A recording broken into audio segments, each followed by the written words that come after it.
안녕하세요. 동행자님들, 아더맘입니다.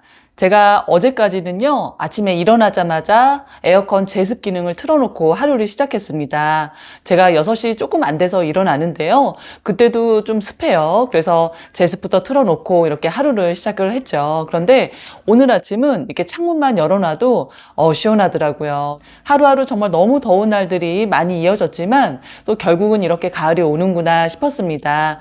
지금 주식시장도 마이너스 기간이 오래되고 있지만 또 언젠가는 플러스로 될 거다라는 그런 즐거운 마음이 들었습니다. 저희가 몇 년 동안 이렇게 세배 레버리지 상품에 투자를 하면서 어떤 부분을 보셨는지 모르겠어요. 그런데 저는 이런 걸 깨닫습니다.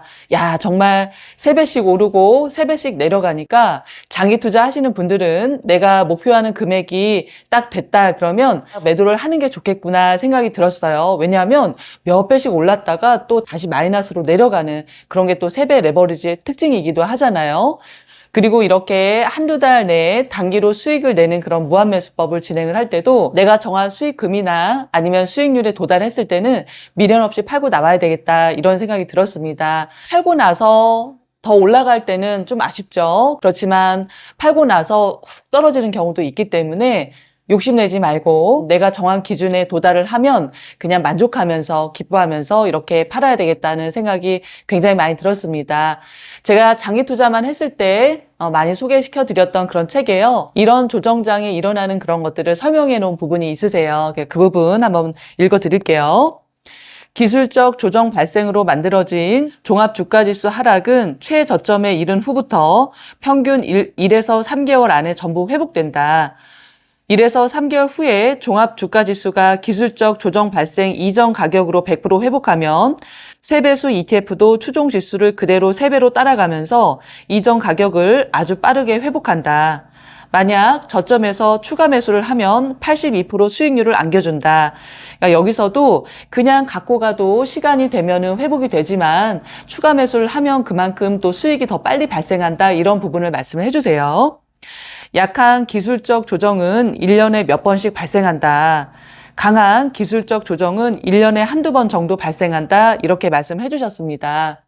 그러니까 이런 세배 레버리지는요, 상승장을 계속 타게 되면 맨 처음에 많이 사둘수록 이익입니다. 수익금도 훨씬 많아요. 그렇지만 이렇게 하락장을 만나게 되면 또 추가 매수를 하는 것이 같은 기간 내에 수익률이 더 높다는 거 보여주십니다. 그러니까 우리가 늘 말해왔어요. 올라갈 때는 굉장히 3배씩 올라가지만 하락장에 힘을 못 쓰니까 추가 매수를 해주면 좋다라는 부분입니다. 그 부분 똑같이 말씀해 주셨고요.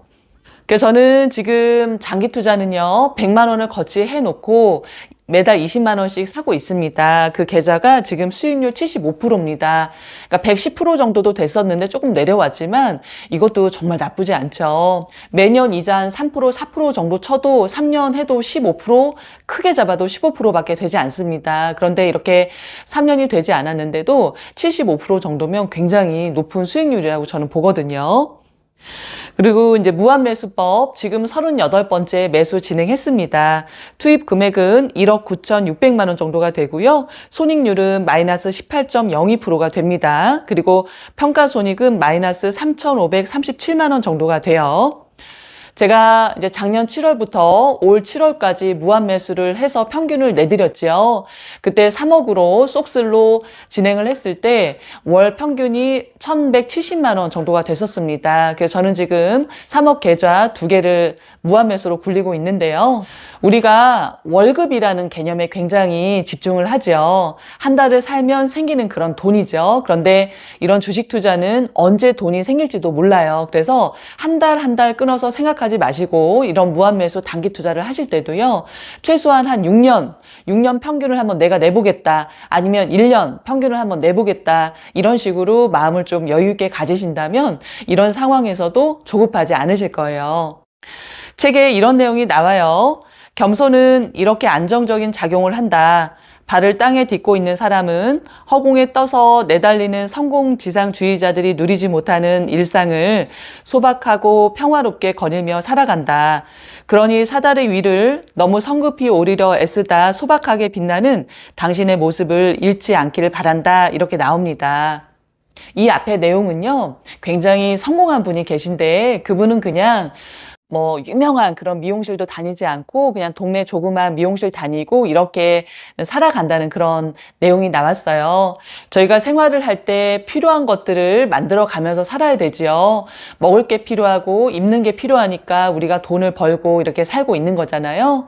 그런 소비를 함에 있어서도 약간의 겸손한 마음, 정말 이것이 나한테 꼭 필요한 것인가 라는 그렇게 차분하게 생각할 수 있는 마음으로 진행하면 좋겠어요. 제가 어느 기사에서 봤는데 망고 빙수가 16만 원 이렇게 된다고 그래요. 그래서 그런 것도 있구나라고 저는 생각을 했거든요.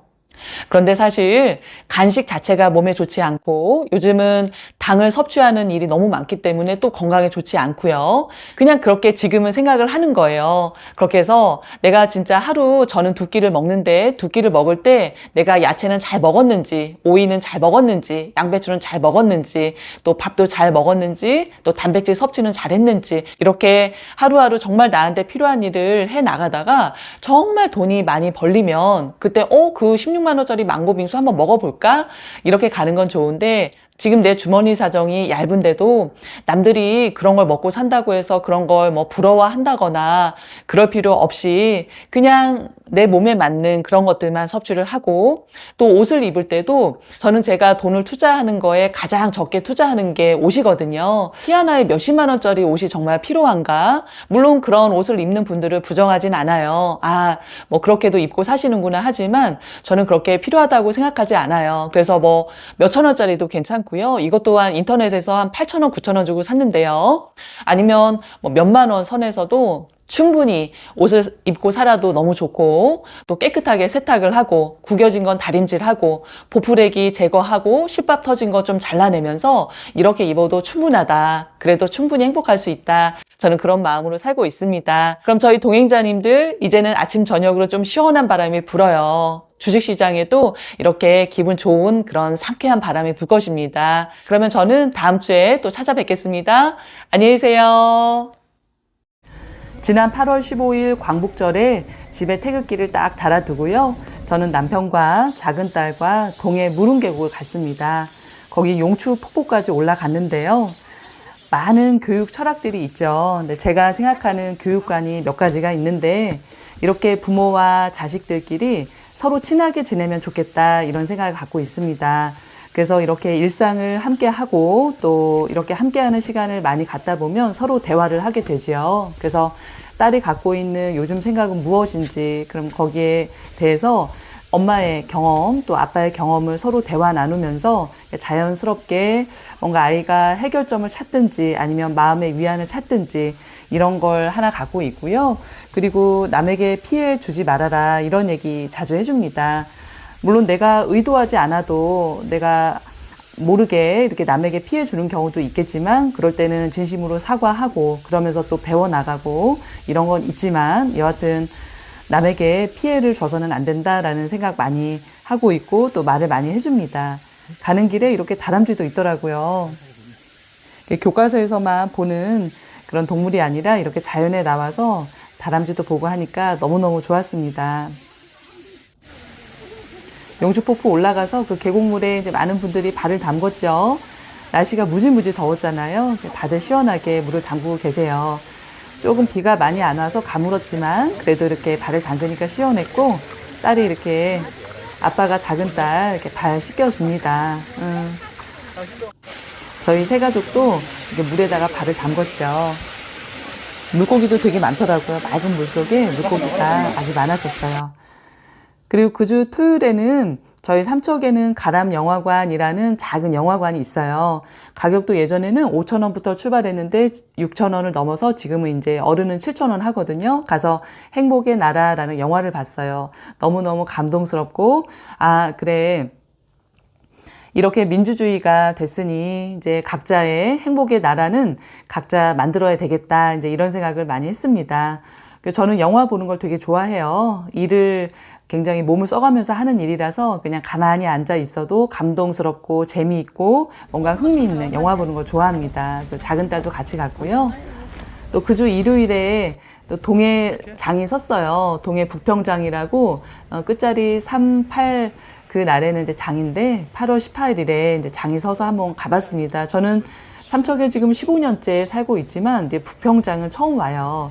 저는 이렇게 마트나 뭐 시장 이렇게 구경 다니는 거 그렇게 좋아하진 않지만 그래도 이렇게 남편과 또 작은 딸과 함께 와봤죠. 와서 필요한 야채들도 사고요. 뭐 식혜도 한 잔씩 사서 먹고 또 딸이 그런 그 뭐죠? 티각, 김티각 이런 거 좋아해요. 그래서 그런 것도 사고 또 엄마 그 시원한 옷 한 벌, 어머니들 입으시는 파자마 같은 거 있죠? 그런 거 한 벌 또 사드리고 또 메밀전 사드리고 그랬어요. 제가 좋아하는 국화빵도 먹었답니다. 즐거웠어요.